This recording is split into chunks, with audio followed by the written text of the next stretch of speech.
Thank you for joining us on Newsmakers. I'm Fred Martino. Well, from time to time on this program, we cover important issues related to religion and its effect on all different things in our lives, from politics to social issues to really many things that we often take for granted. In fact, the very words that we use and what those words mean to you and mean to other folks, how important they are.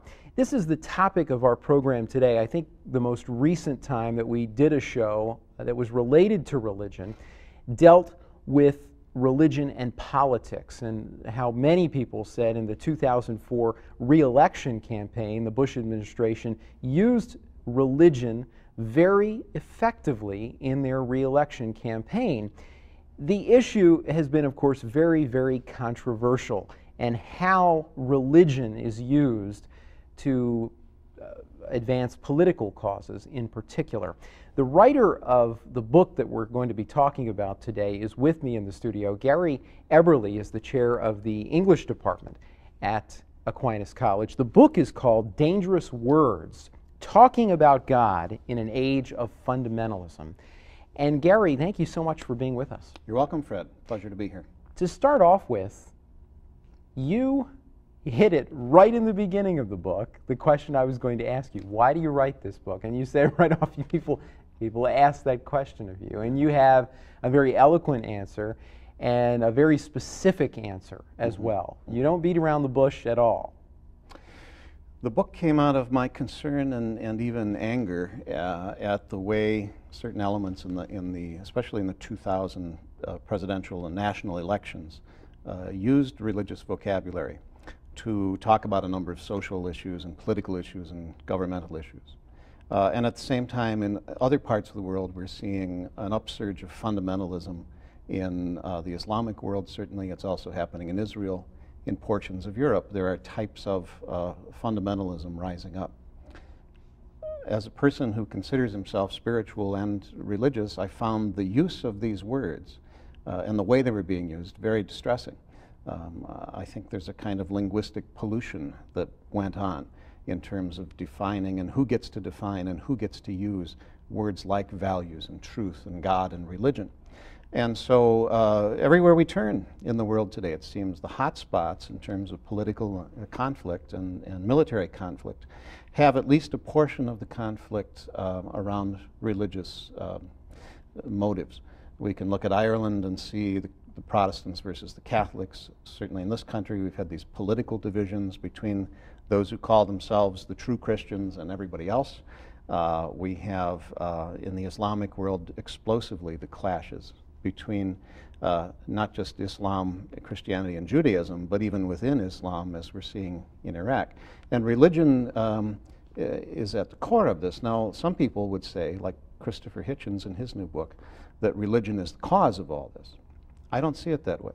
But I do see political uses of religion in various parts of the world as being highly dangerous and highly volatile. And my decision was to focus on the language that's being used. Because religious language, I believe, doesn't function the way our ordinary language functions. It is much more embracing, it's less literal, more figurative, and we've made some fundamental mistakes, I think, about how we're treating that religious language and how we're using it. That you also address in the book, throughout the book, that there is special care needed when we're using words in the name of religion or words associated with religion, that they're very powerful.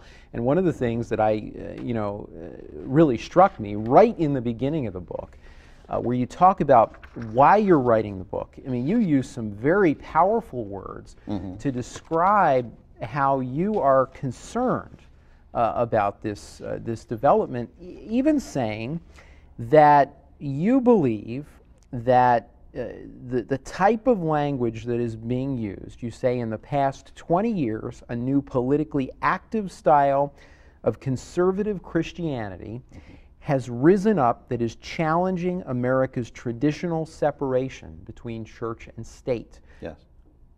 Expound on that for me, because I mean, I think this is very vitally important to people when they hear that.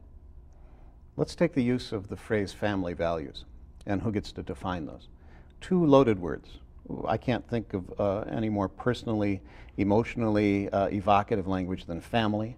What does that mean? Who is your family? We all have them in one form or another. But this group would say family can mean only this, a man and a woman having their own children or adopted children in a committed marriage that's been blessed by the church and the state. Values can only mean values that are derived from this particular tradition, okay?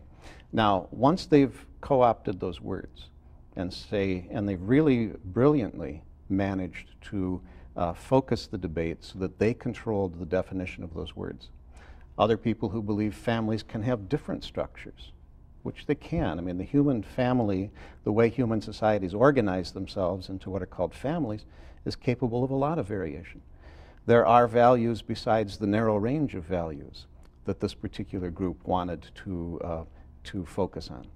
So if my family chooses to have values that may include some of these, but go beyond that into other values, I've been effectively deprived of the use of that vocabulary. Because the word God and the way we use it conjures up so many feelings of guilt, for example, of uncertainty among most of us whose faith may still be struggling. When someone invokes the name of God that way as the support for a political platform, it can make a lot of other people insecure about going up against it because they've not fully articulated what that word means for them. So I think it's an unfair use of language in the political sphere that shouldn't be brought into it that way. Mm-hmm.